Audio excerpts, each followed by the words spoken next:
What's up everyone? At dito tayo ngayon sa Olongapo City. Dito tayo sa Mitsukoshi, Olongapo City. It's located at 2742 Rizal Avenue, East Bahak-Bahak, Olongapo City. Okay, what we have here is Jet 4 RX. Ayan.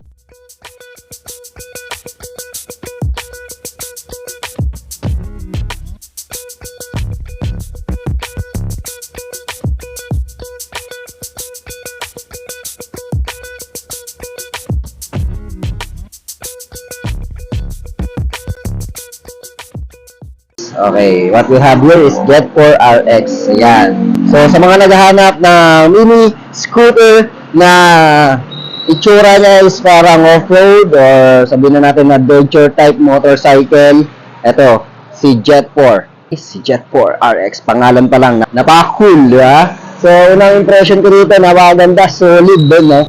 Check na rin natin yung presyo. Okay? So, maliban sa features and specs, walkthrough around natin dito kay Jet 4. Check natin yung price kung magkano this 2024. Okay? Okay, this is a SYM Jet 4. Okay, scooter po siya mga idol. Meaning, gas and go lamang to, automatic fully transmission. Okay, recommended sa mga baguhan. Unahin muna pala natin muna guys yung kanyang kulay mga idol. Ang kulay nito is kulay red with black, white and black. So dito sa harapan nakikita natin yung maliit na glossy na kanyang head design at nakikita natin dito sa kanyang all the way attached ng kanyang handlebar na gumagamit ng ordinary bulb or peanut bulb, and then flexible po siya just in case na matumba kayo, hindi basta-basta siya mababali. Okay, may makikita tayong decals dito na kung saan Euro 4 na po siya, siyempre mas malinis na emission ng makina. At dito naman sa kanyang bandang ibaba, kulay black and red combination ng kanyang color. Tapos meron po siyang minimal logo na SYM and minimal decals din dito na black, na pa-faded po siya. Then dito naman sa kanyang headlight, okay, gumagamit siya ng LED lights mga idol, no? Tapos ang ganda rin ng daytime running light niya guys, no? Lalo na siguro sa gabi, napakaganda, solid din. Ano po siya, plastic po yung ginamit niya rito sa kanyang cover ng lens cover ng headlight niya, okay? Dito para meron po siyang carbon lobby, oh, na design. Gumagamit po siya sa harapan ng telescopic port with single disc brake and 2-pot caliper. So CBS na po siya. Equipped na siya ng CBS or combi brake system na kung saan 70% na pagpreno sa likuran is bahagyang 30% na sasabay ang unahan. Talagang makapal yung mags niya, no? Tapos ang kulay ng mags niya, kulay gray po mga idol. Solid, ganda. Ang gulong nito ay may sukat na 110 by 70-12. Tubeless po ang ginamit niya sa kanyang gulong mga idol. Alright? Pagdating naman sa kanyang likuran mga idol, makikita natin ang kanyang tail light na mayroong parang letter M. Ayan ang letter M. Daytime running light sa kanyang tail light. Tapos yung main light niya is LED na mayroong 1, 2, 3, then 1, 2, 3. So tatlo-tatlo pong LED po yan. Mas malakas, mas visible sa daan. Tapos dito naman mga idol, is gumagamit po siya ng peanut bulb para sa kanyang signal lights na naka-attach po sa kanyang fender. At ang kanyang fender naman ay sobrang lapad mga idol. So, bagay na bagay sa mga mapuputik dahil hindi mainis na sa likuran mo kasi hindi tumatalsik sa mukha nila, okay? Meron po siyang reflector and then meron po siyang design na carbon lobby. Tapos dito sa kanyang ilalim meron po siyang plate light. Okay, suspension naman sa kanyang likuran, gumagamit po siya ng single shock absorber, drum brake po para sa kanyang braking system.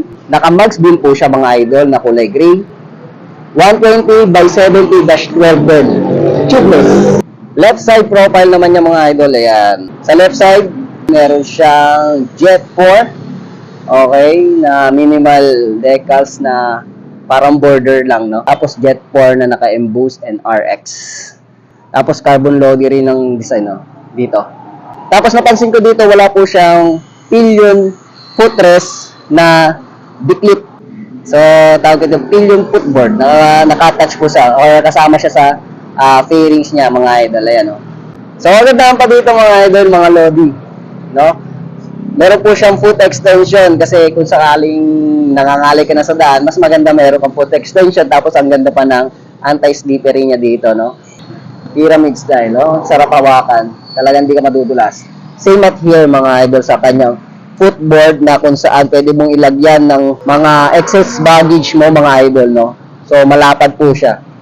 Tapos nandito po ang kanyang side stand. Tapos nandito yung kanyang CVT. Ito yung gumagamit ng CVT drive.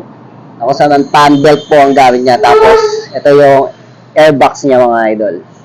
Okay, dito naman tayo sa kabilang side mga idol. Siyempre kung ano nakita niyo sa kabilang side, yun pa rin yung design niya. Okay. Tapos pillion footboard. Okay. Flat footboard pa rin. Tapos foot extension. Alright. Tapos dito malinis. Ito yung kanyang pan kasi ito ay gumagamit ng air-cooled sa kanyang cooling system. Tapos andito yung kanyang exhaust na may cover na plastic. Talagang cover up lahat, no? So hindi agad mapapaso ang mga angkas mong walang ambag sa gas. So pansinin ko lang ulit dito yung tire hugger niya rito. Malapad na nga yung mo rito, fender mo sa back fender. Tapos meron ka pang tire hugger na malapad or mahaba para naman sa makina mo na hindi talsalsig ang mga dumi dito sa loob. Okay? Akit naman tayo mga idol dito sa taas. Syempre, unahin natin yung kanyang handle. Makikita natin yung handle na rito is naked handlebar po siya. At the same time, pwede mong paglagyan ng mounted camera. At ang color paint na ginamit niya rito is gunpowder metallic mga idol. Tapos dito naman mga idol, no, sa gitna niya is solid din yung design with minimal logo na SYM. Syempre. Okay, sa kanyang switches and buttons naman mga idol, unahin natin sa kaliwa na merong high and low, turn lights, and busina. Tapos dito naman sa kabila ay merong hazard para sa mga undecided turns mga idol. Tapos electric starter. Pagdating naman sa kanyang panel mga idol, gumagamit po siya ng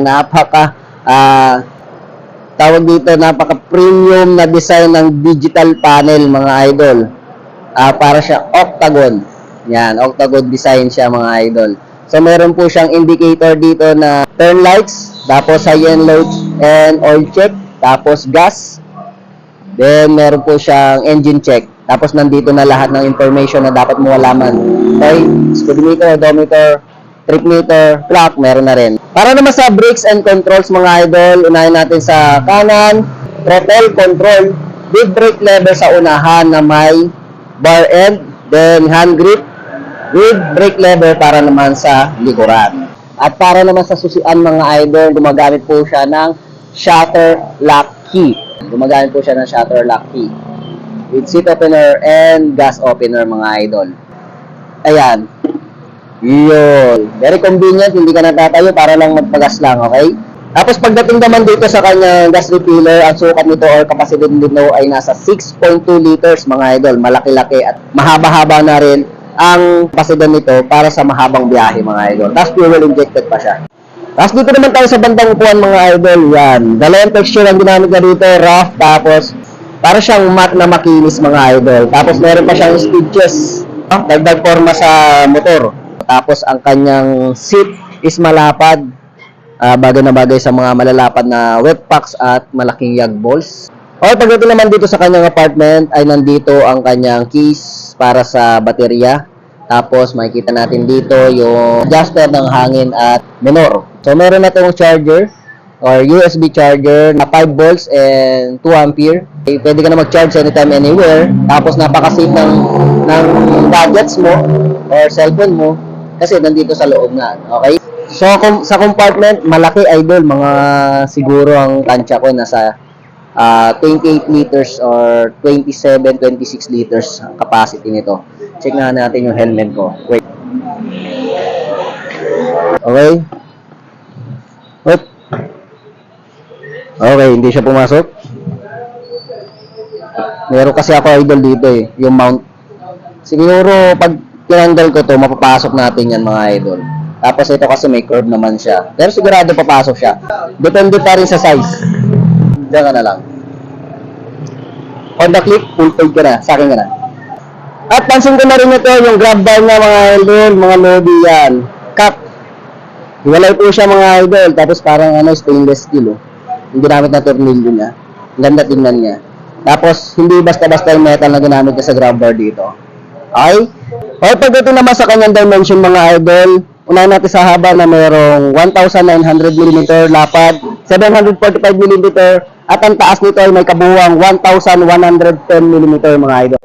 Okay, pagdating naman sa kanyang makina, gumagamit po siya ng 125cc engine displacement, single cylinder, single overhead cam, 4-stroke, and 2 valves mga idol.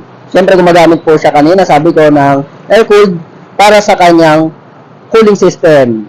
Okay? Pagdating naman sa kanyang fuel system, fuel injected na po siya mga idol. So napakatipid at pwedeng pang daily use. Meron po siyang bore na 52.4mm at a stroke, 57.8mm na may compression ratio na 10.68 by 0 or 0.2:1. Pagdating naman sa kanyang performance mga idol, meron po siyang 8.4 kW at 8,500 RPM. At meron peak of torque na 10.3 Nm at 6,500 RPM. Okay, pag-usapan naman natin ang kanyang presyo mga idol dito kay SYM Jet 4 RX. Ang cash niya merong 83,900. Down payment naman niya is 10,000 para sa installment. At kung kukunin mo siya ng 3 years mga idol, meron siya monthly installment na 3,704.